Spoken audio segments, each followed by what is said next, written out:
Hello friends, स्वागत है आप सभी का मेरे channel Shiv twin flame journey पर।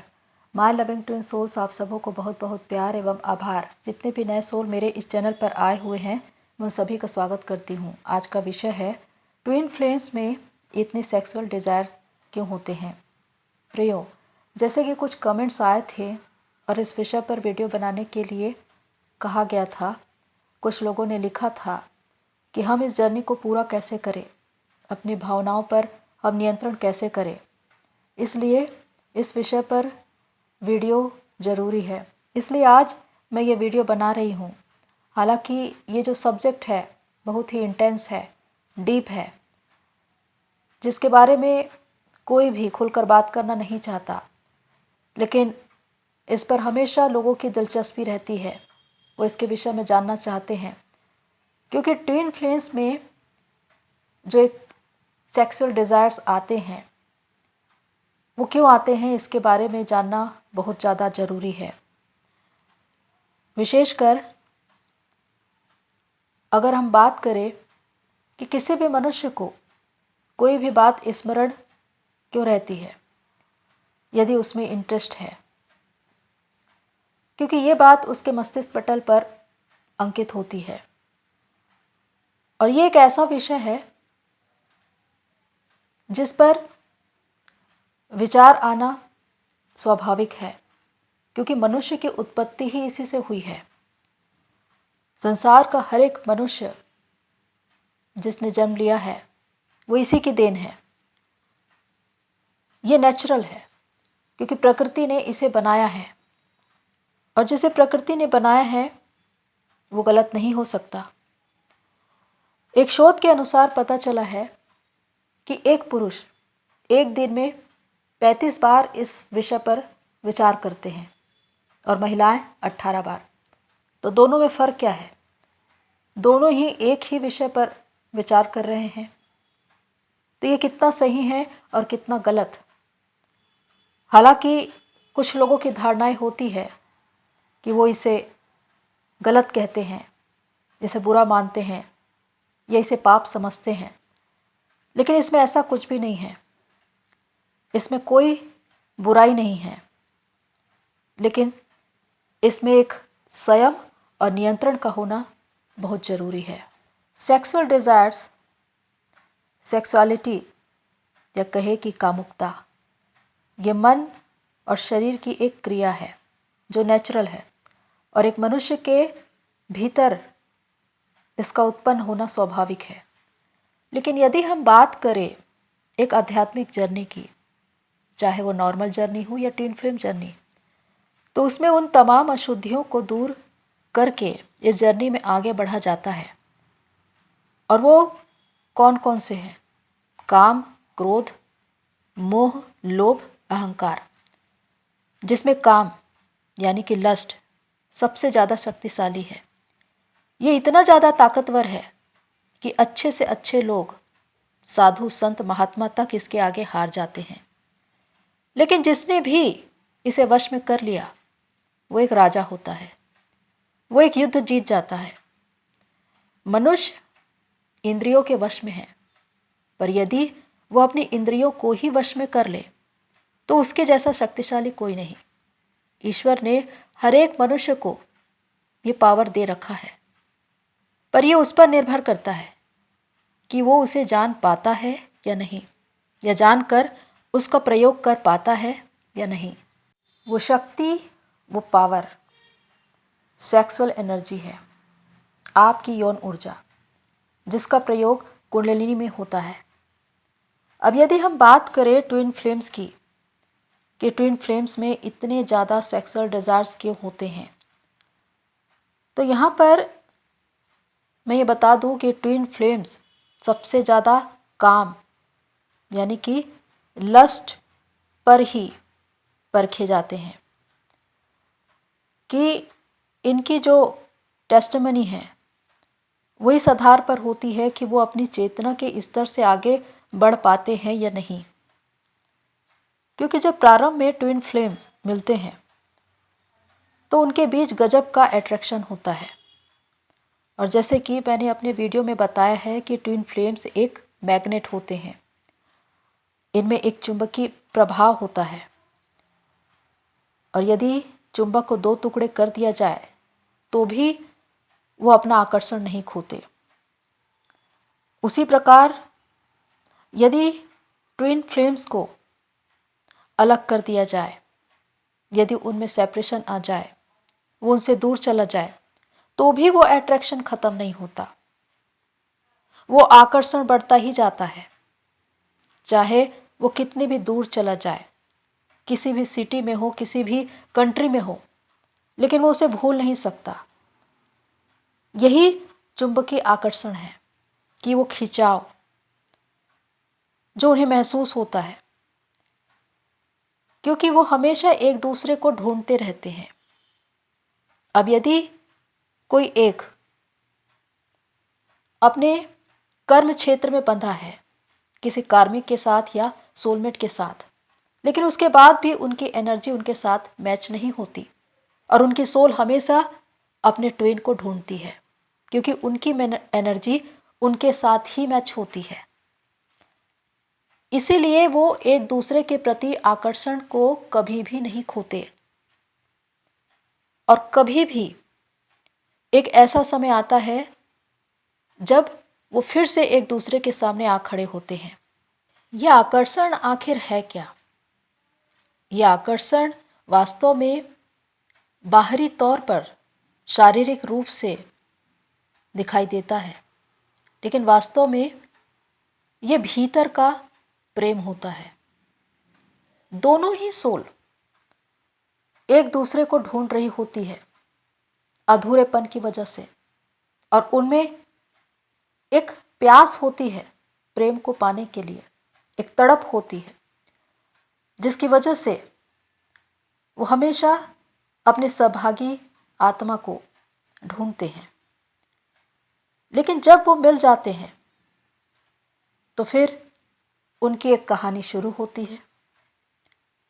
ये अट्रैक्शन कब प्यार में बदल जाता है उन्हें पता नहीं चलता, और उनमें से किसी एक को ये लगने लगता है कि वो प्यार में है, हालांकि दूसरा उस प्यार को नहीं समझता। लेकिन जब रनर चेजर का गेम आता है और वो पहली सोल जब उस दूसरे के पीछे भागना शुरू करती है, तो पता चलता है कि आपकी सहभागी आत्मा, जिसने आपकी सुप्त और सोई हुई इच्छाओं को जागृत कर दिया, और अब जागृत करने के बाद वो स्वयं चला गया, तब वो सोल जो पीछे रह जाती है वो अधूरेपन में है, क्योंकि वो अब खाली हो चुकी है। और इसीलिए सेपरेशन के दौरान सबसे ज़्यादा उनके भीतर सेक्सुअल डिज़ायर्स आते हैं। तो जब ये विचार सेक्सुअल डिज़ायर्स बार बार दिमाग में चलते हैं, तो इसकी वजह से बहुत से लोगों को अपराध बोध हो जाता है और उन्हें यही लगता है कि ये गलत है। वो शेम और गिल्ट में चले जाते हैं, क्योंकि इस ट्विन फ्लेम जर्नी में मैरिड भी हैं और अनमैरिड भी। लेकिन जो मैरिड हैं, जो अपने कर्म बंधन से बंधे हुए हैं, उनके लिए ये बड़े धर्म संकट की बात है। पर वास्तव में ये कितना सही है और कितना गलत, इसका दिमाग में आना एक नेचुरल बात है। पर यदि बार बार इसे सोचा जाए, विचारा जाए, तो ये एक एडिक्शन बन जाता है। वैसे ही जैसे एक व्यक्ति को शराब या सिगरेट की लत होती है, जब उसे तलब होती है और ये उसे नहीं मिलता, तो उसके अंदर एक व्याकुलता होती है, बेचैनी होती है, और ये भी वैसा ही है। ईश्वर ने जब संसार की रचना की, नर और नारी का निर्माण किया, तो एक उद्देश्य से किया कि दोनों मिलकर संतानोत्पत्ति करें और अपने जीवन में विकास और उन्नति को देखे, वो फूले फले और ये पीढ़ी दर पीढ़ी बढ़ता जाए। लेकिन उसके साथ उन्होंने संयम को भी रखा, संयम का अर्थ होता है नियंत्रण, यानी कि न तो कम और न ही ज़्यादा, क्योंकि किसी भी चीज़ की न तो कमी अच्छी होती है और न ही अधिकता, क्योंकि यदि ये अनबैलेंस है तो ये दुष्परिणाम को लाता है, जिसे हम समाज में, दुनिया में देख सकते हैं। जिस प्रकार जनसंख्या वृद्धि, बढ़ते हुए हिंसा, अपराध, रेप केसेस इसी वजह से है। 1 वर्ष पूर्व एक डीएफ ने मुझसे कांटेक्ट किया था और उस वक्त उसकी ऐसी स्थिति थी कि वो मानसिक और शारीरिक रूप से बीमार थी। डिप्रेशन, एंजाइटी, शारीरिक रूप से बहुत सी बीमारियां, और उनके जीवन जीने की इच्छा भी खत्म हो चुकी थी। वो ट्विन फ्लेम जर्नी में थी, अपने सोलमेट के साथ विवाहित थी, लेकिन वो अपने ट्विन से अलग थी और उन्होंने अपने ट्विन को कह रखा था कि अब उनसे वो कभी नहीं मिलेगी। इसी वजह से उनके जीवन जीने की इच्छा खत्म हो चुकी थी, क्योंकि उन्हें ऐसा लगता था कि अब वो अपने ट्विन से कभी नहीं मिल सकती। उन्होंने अपनी इन्हीं भावनाओं को, अपनी सेक्सुअल एनर्जी को दबाया था, उसे दमित किया था, और उनके भीतर जितने भी विकार उत्पन्न हुए थे, चाहे शारीरिक या मानसिक, वो इसी वजह से थे, क्योंकि ये एक प्राकृतिक चीज है, और जब किसी भी प्राकृतिक चीज का दमन किया जाता है या उसे दबाया जाता है तो कुंठाएं जन्म लेती है। यदि आप अपनी इच्छाओं को मारोगे तो आपके भीतर एक असंतुष्टि आएगी, आप व्याकुल रहोगे, बेचैन रहोगे, और इसकी वजह से इसका प्रभाव शारीरिक और मानसिक रूप से आपके ऊपर पड़ेगा। यहाँ पर बहुत सी बीमारियां उत्पन्न होंगी। मानसिक रूप से आप कभी भी शांति का अनुभव नहीं कर पाओगे। तो ये जो समस्या है वो सिर्फ ट्विन फ्लेम्स की नहीं है, दुनिया में हर एक वो उस इंसान की है जिन्होंने अपनी इन भावनाओं को दमित किया है, दबाया है, क्योंकि ये एक एनर्जी है और एनर्जी का फ्लो हमेशा ऊपर की ओर होता है, और जब इसे दबाया जाता है तो एक दुष्परिणाम दिखाई देता है। किसी भी चीज़ को यदि जिंदा दफन कर दिया जाए तो क्या होगा? वो चिल्लाएगा, शोर मचाएगा, जिससे असंतुष्टि बनी रहेगी। और यही आपके साथ भी होता है। आप अपनी इन भावनाओं को, इन डिजायर्स को जिंदा दफन कर देते हैं, और इसकी वजह से वो चिल्लाता है, शोर मचाता है, और इसी वजह से मानसिक और शारीरिक रूप से आप में परेशानियां, समस्याएं दिखाई देती है। कभी भी किसी डिजायर्स को खत्म नहीं किया जा सकता, उसका अंत नहीं किया जा सकता, उसे सिर्फ शांत किया जा सकता है खुद पर काम करके, इनर वर्क, मेडिटेशन, ध्यान के द्वारा। जितना ज़्यादा आप उस पर काम करेंगे वो धीरे धीरे करके शांत होता जाएगा। जिस प्रकार एक मनुष्य के भीतर ये एनर्जी ऊपर की ओर फ्लो होती है, बिल्कुल उसी प्रकार जिस प्रकार एक हवन कुंड में अग्नि का प्रवाह ऊपर की ओर होता है, मानव शरीर में सेक्सुअल एनर्जी वही अग्नि है, वही पावर है जो नियम के अनुसार उसका प्रवाह ऊपर की ओर ही होना चाहिए, क्योंकि आपकी सोल, आपकी आत्मा हमेशा परमात्मा से मिलना चाहती है, मोक्ष को चाहती है, और इसकी वजह से वो एनर्जी ऊपर की ओर बढ़ती है। लेकिन आपकी इच्छाएं, आपके डिजायर्स उसे हमेशा नीचे की ओर ले जाते हैं। तो जब ये स्थिति बनती है तो एक युद्ध होता है, और एक ऐसा मानसिक युद्ध होता है जिसमें वो इंसान पिस कर रह जाता है, जहाँ पर एक ओर उसकी सोल है और दूसरी ओर उसके डिजायर्स। और जब तक ये युद्ध चलता रहेगा वो मनुष्य अशांत रहेगा। तो उस शांतिमय स्थिति में आने के लिए उस रास्ते को अपनाया जाए जिसके द्वारा आप इस जर्नी में आगे बढ़ सके। इसके लिए जो मार्ग और समाधान है वो है योग, और योग का अर्थ है स्वयं के भीतर जाने की कला। यदि आप स्वयं के भीतर जाने की कला सीख गए तो आप अपनी एनर्जीज को पहचान जाएंगे, उसे बैलेंस कर पाएंगे और इसके द्वारा अपनी इंद्रियों को भी वश में कर पाएंगे। जब आप इस जर्नी में आगे बढ़ते हैं तो आपको पता चलता है कि योग मार्ग के 8 सीढ़ियां हैं: यम, नियम, आसन, प्राणायाम, प्रत्याहार, धारणा, ध्यान और समाधि।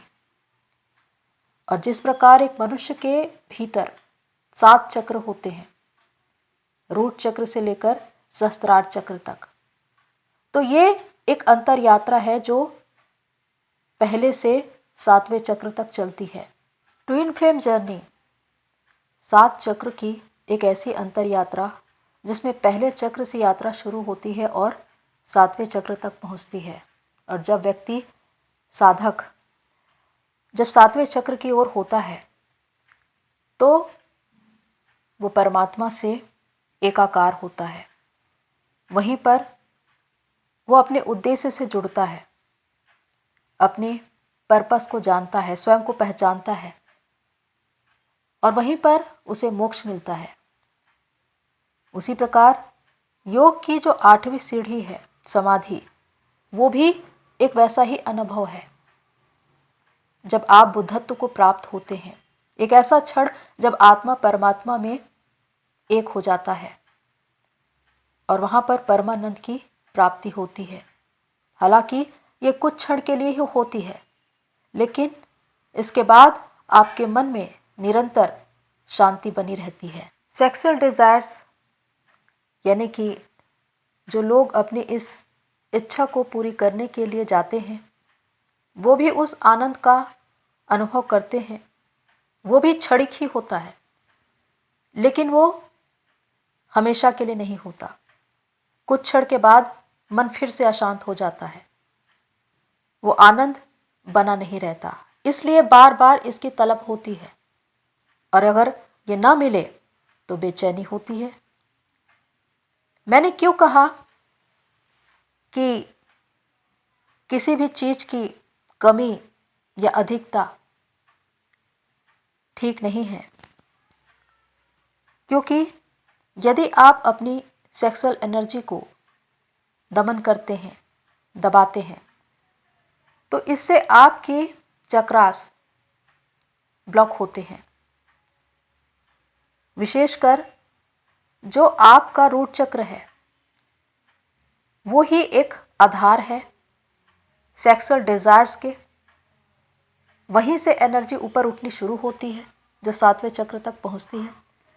लेकिन यदि एक मनुष्य अपनी यौन ऊर्जा को मिसयूज करे, इसकी वजह से लगातार उसकी एनर्जी घटती जाती है और जब एनर्जी का फ्लो नीचे की ओर होता है तो एक लो वाइब्रेशन में आना, शेम और गिल्ट ये लगातार बना रहता है और इस स्थिति में वो एनर्जी ऊपर की ओर बढ़ ही नहीं पाती, वो रूट चक्र में ही रह जाती है। वो डिजायर्स वैसे ही बने रह जाते हैं। लेकिन जो ये यात्रा है वो पहले चक्र से 7वें चक्र की ओर है। जब तक ये एनर्जी ऊपर की ओर फ्लो नहीं होगी, आप चेतना के स्तर पर आगे नहीं बढ़ेंगे, तब तक डिवाइन से सोल मर्जिंग नहीं हो सकती। इस जर्नी को आप पूरा नहीं कर सकते। इसलिए उस धरातल से ऊपर उठना जरूरी है, क्योंकि सीढ़ियां तो आप तब चढ़ेंगे जब आप उस पहले चक्र से ऊपर उठ पाएंगे। रूट चक्र से, उन डिज़ायर से ऊपर उठ पाएंगे। तो जब एक मनुष्य बार बार उन्हीं क्रियाकलापों में बना रहता है, अपनी यौन ऊर्जा को मिसयूज़ करता है, जिसकी वजह से वो पहले चक्र से ऊपर उठ ही नहीं पाता, और यहीं पर उसका पहला चक्र यानी कि रूट चक्र ब्लॉक होता है। जब वो इंसान अपनी यौन ऊर्जा को दमित करता है या दबाता है, तो उसका दूसरा चक्र यानी कि सैक्रल चक्र ब्लॉक होता है, और यहाँ पर रीयूनियन में बाधा आती है। क्योंकि जब तक एक मनुष्य पहले या दूसरे चक्र से ही ऊपर नहीं उठ पाया, तो वो ऊपर की सीढ़ियाँ कैसे चढ़ेगा, ऊपर के चक्र तक कैसे पहुँचेगा? क्योंकि इस ट्विन फ्लेम जर्नी का आधार ही है कि डिवाइन से सोल मर्जिंग, उद्देश्य की प्राप्ति, मोक्ष, और वो तब तक प्राप्त नहीं हो सकता जब तक आप अपने लोअर चक्रास से ऊपर न उठे।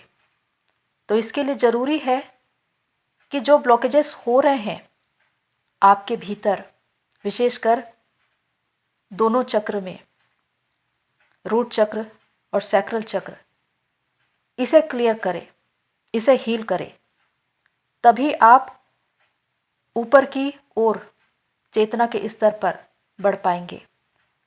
क्योंकि संसार में किसी भी वस्तु को प्राप्त करने के लिए आपको हाई वाइब्रेशन में होना बहुत ज़रूरी है, जिसमें लॉ ऑफ अट्रैक्शन का सिद्धांत लगता है। और इसके लिए जब तक आपकी चेतना ऊपर नहीं उठेगी, आप हाई वाइब्रेशन में नहीं होंगे, तब तक आप उन चीज़ों को मैनिफेस्ट नहीं कर सकते। इसीलिए आपको चेतना के स्तर पर आगे बढ़ने की आवश्यकता है। तो महत्वपूर्ण ये है कि इस एनर्जी को न तो दमित करना है और न ही मिसयूज़ करना है, क्योंकि इसकी कमी और अधिकता दोनों ही हानिकारक होती है, और इससे आपके जीवन में बहुत से दुष्परिणाम दिखाई देने लगते हैं। लेकिन जब आप इसे नियंत्रण कर लेते हैं तो अपनी इस जर्नी में आगे बढ़ जाते हैं। ये जर्नी आपके लिए बहुत सरल हो जाती है। ऐसा नहीं है कि किसी गृहस्थ को मोक्ष नहीं मिलता, वो अपने पारिवारिक जीवन में एक हेल्दी रिलेशनशिप के साथ मोक्ष को प्राप्त कर सकता है।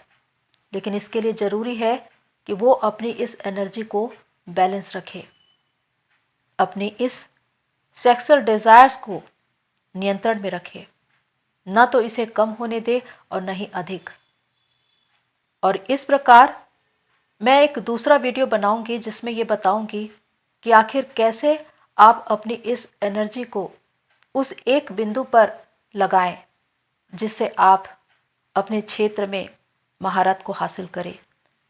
क्योंकि ये एक ऐसी एनर्जी है जो आपकी ज़िंदगी बदल सकती है, आपको वो बना सकती है जिसके बारे में आपने सोचा भी नहीं होगा। तो वीडियो काफ़ी लंबा हो गया है, इसलिए मैं एक दूसरा वीडियो बनाऊंगी जिसमें इन बातों को आपको बताऊंगी। तो प्रियो, आज के लिए इतना ही, फिर मिलते हैं नेक्स्ट वीडियो में। तब तक के लिए take care and God bless you all मेरी सोल फैमिली। आप सभी की जर्नी पूरी हो।